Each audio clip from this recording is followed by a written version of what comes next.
What's good, y'all? Welcome back. Welcome back. Welcome back. How you guys doing? How you guys doing? I was gonna save this video for tomorrow, but I was like, nah. Let's just go and just post it now, man. The Draymond Green debate. It's gonna be real interesting because I'm probably gonna make a real controversial point in this video, but underrated or overrated? Let's see. Shout out to Mikey who did suggestion video, man. So yeah, if you guys are new to the channel, do not forget to hit the like and sub button. Highly appreciate it. Highly grateful like always. And let's go and get started. The Draymond Green debate.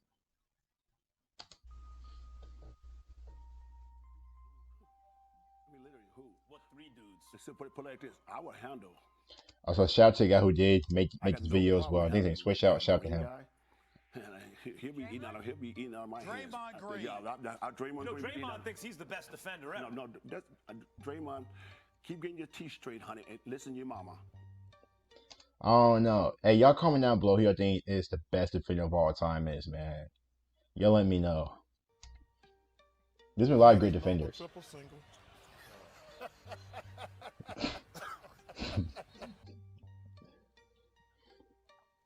Draymond is better than Charles At ever what? was. Draymond Green is better than Charles Barkley. I mean, I don't know. Like I said, I haven't seen Barkley play. I've seen highlights, clips, and all that, but I'll tell you, Draymond, from my eyes, Draymond's probably a better defender, better, assister, passer, whatever. Rebounding, I think Barkley was, a better rebounder than him. And Barkley does have an MVP to his name with that Phoenix team. Also, I think Barkley's a way better scorer than Draymond.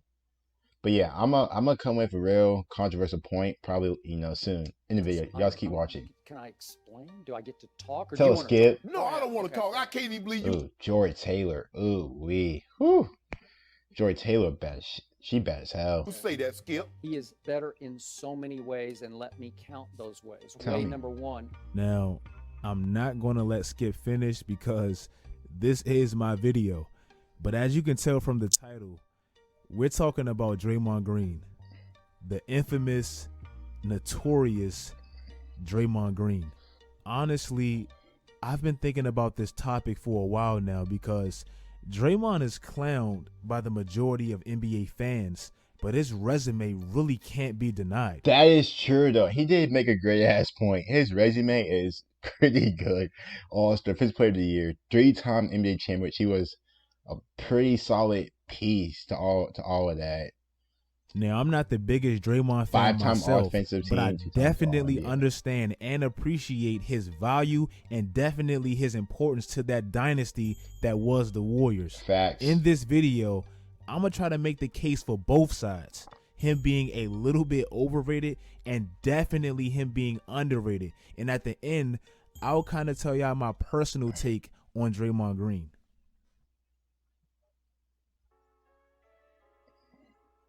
Say what you want about Draymond's offense and kind of his lack of traditional talent that we're used to. No one can deny that Draymond has been the spine of the Warriors dynasty. Facts. That is, hey, bro, I've said to other people, I personally feel like the Warriors don't win those rings without Draymond. Yes, the first year, I think that was MVP stuff. I think that was his first year. I think that was his first MVP, if I'm correct, Steph Curry. And what he did in that series, they was down 2-1, Delta Dove and all that shit, but Steph went crazy.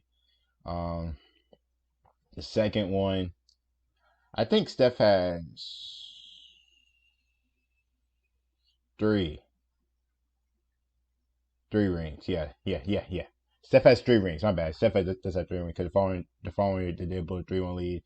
Steph should have 4. Simple as that. Steph, Draymond, Clay, they should have 4. But Draymond's the heart and soul of his team. I said for it, Draymond, I said to my friends, like I said, he is the heart and soul of this team. Just emotionally, spiritually, whatever. I mean, the energy he brings. I'm a fan of Draymond. Big fan of Draymond.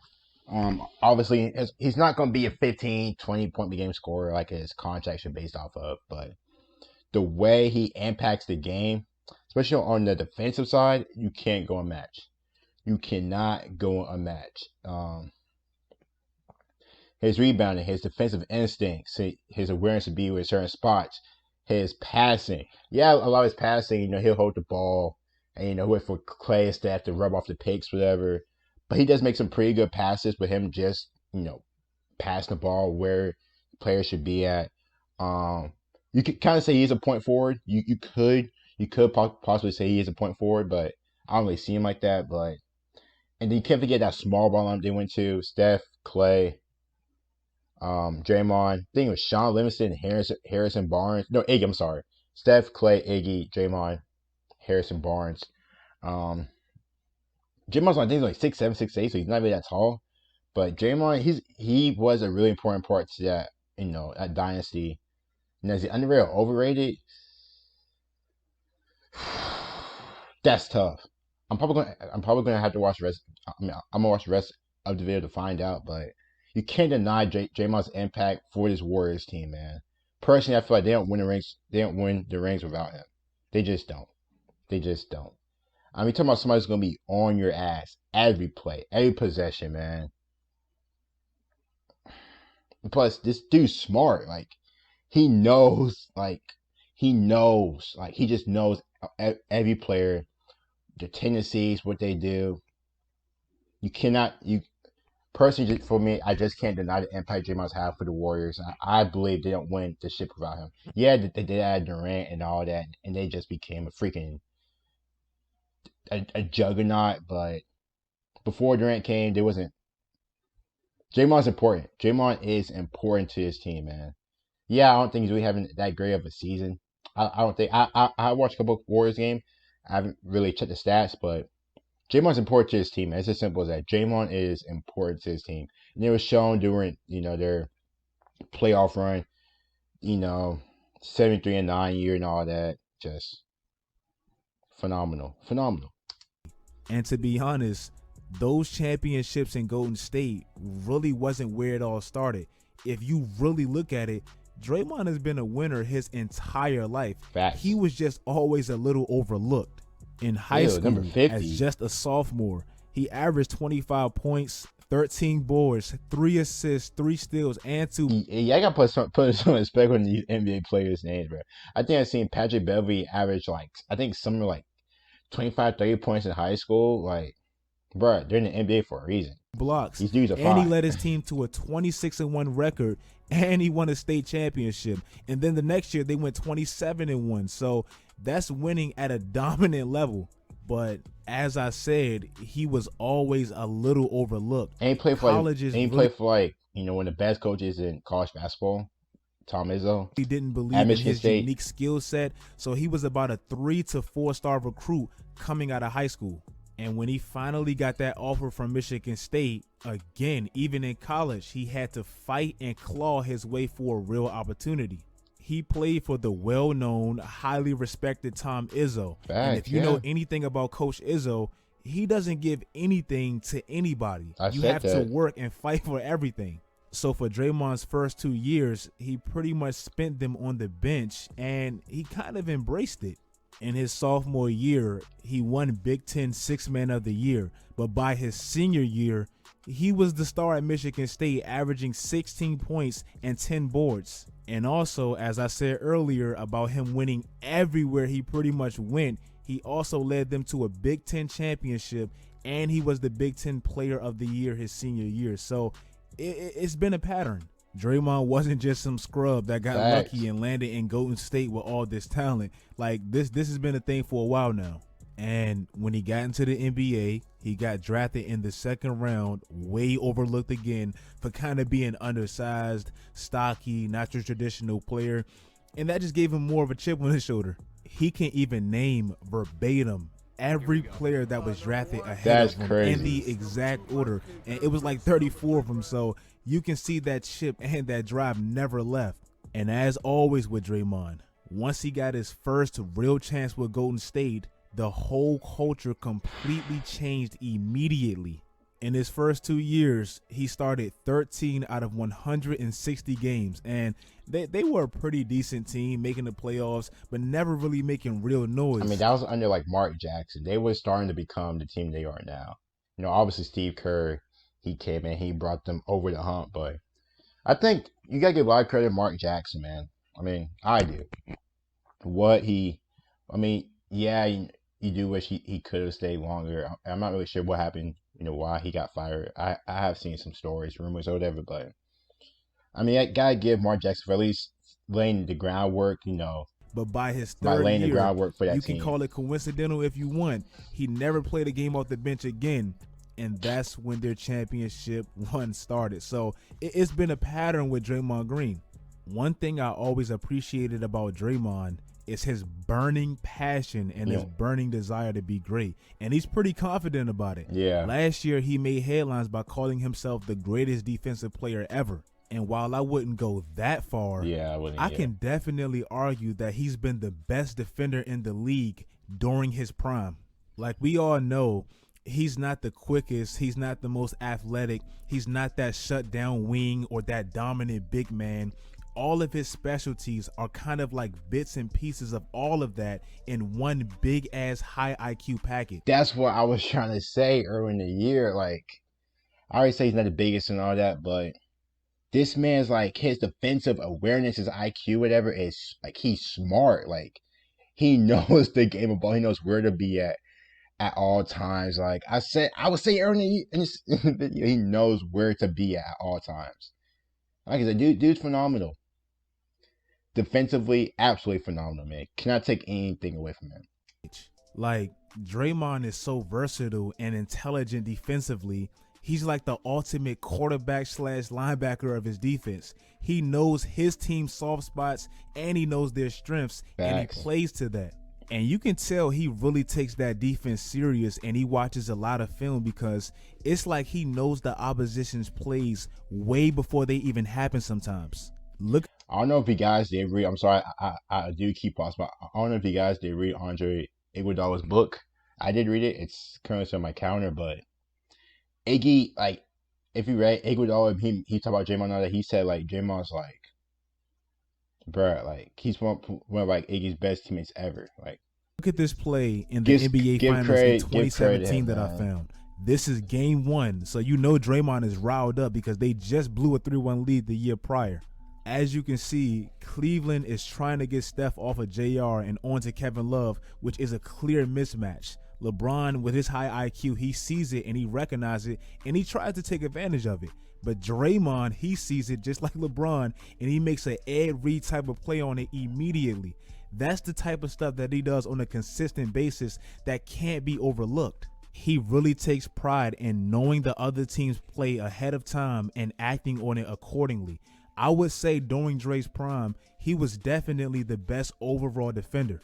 Like, if I had to classify it, Kawhi and probably Klay, they were the best on-ball Scottie Pippen-like defenders. Rudy Gobert, he was probably the best interior protection. But Draymond was the most unique because he was the most multifaceted player on the planet defensively.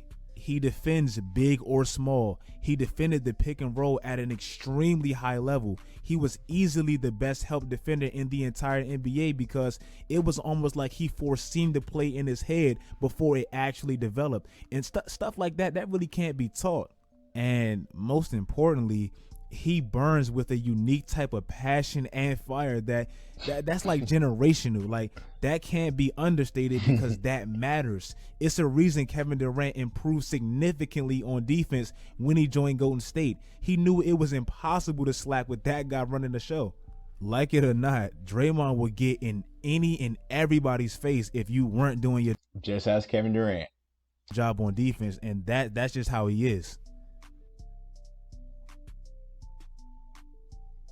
Offensively, I think it's no secret that Draymond Green has been the biggest beneficiary of all the talent Golden State had over the years. But that's the thing, he's not known for his, like, when I think of Draymond, I don't think of him offensively. Yeah, he did have that game 7, which I think he had like 30 plus points, going crazy from 30.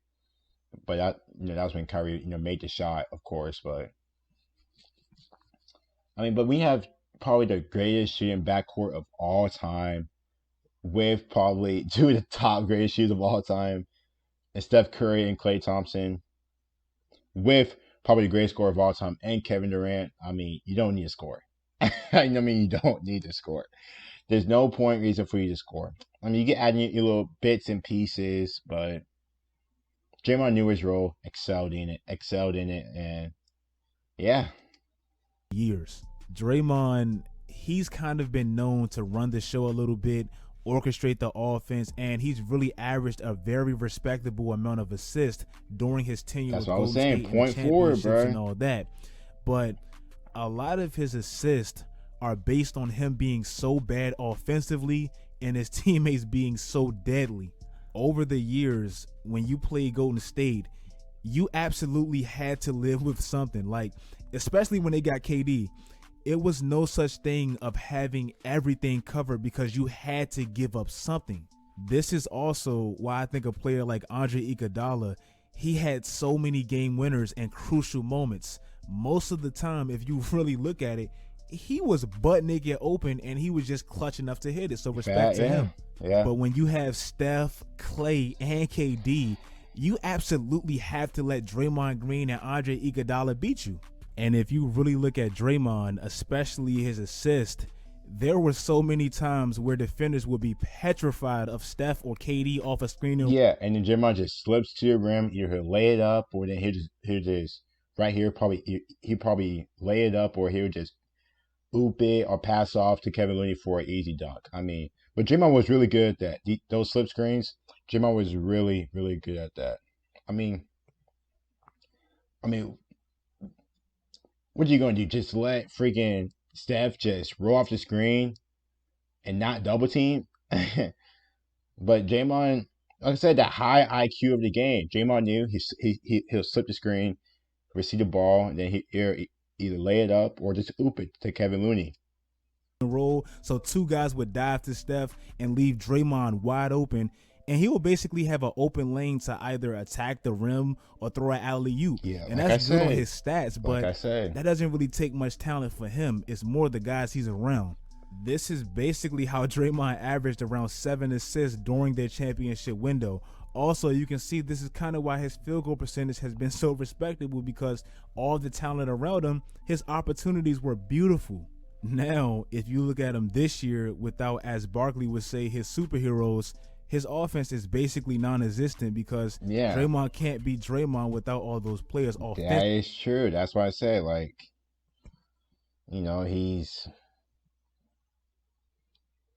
those numbers are correct. You don't really expect Draymond we all kind of know drop buckets. My personal take on Draymond Green, I think he is a little underrated. I know a lot of people clown him and all that stuff because he isn't the most, he's not the Paul George, Kevin Durant, LeBron type where he's going to get a bucket. That's not his game. A lot of the stuff he does well doesn't even show up on the stat sheet, and that's why I think he's a little underrated. That's what I said. Like, bruh, like, shout out to Guy again, but man, because he knows his stuff too. Shout out to Guy to switch out as well, man. Like, Patrick Beverley came out like a few weeks ago, and he straight up said, if you make it to the NBA, everybody's not going to be Russell Westbrook, LeBron James, Kevin Durant. Sometimes you have to know your role and excel at it. Be a superstar in your personal role. Facts. Draymond Green is a walking example of that. Never had the most height, never had the most athleticism, the hops, the handles, all that stuff. He never had all that, but he mastered all the little stuff and made it work for him. You can't take that from him. I know a lot of people try to say he was an all-star by association and all that, but him being the heart and soul of the best team in the NBA repeatedly, I think he deserved every single one of his all-stars, and I think he earned it. With Steph, Klay, and Kevin Durant, somebody had to be the ugly bad guy that nobody liked. Somebody had to be that. And he took it and he embraced it. So I appreciate Draymond for that. That's pretty much the video. I want to hear what you guys think about Draymond. I know it's gonna be donkey emojis and all that stuff and clowning them, but I want some serious basketball people to talk about how they appreciate Draymond for the little great stuff that he does, because it is, it's pretty great. If you guys like the video, Shout out to him again, but yeah, man, you guys don't forget to like and sub and comment down below. You guys thoughts and reactions to what y'all think to his video. I'll see you guys later.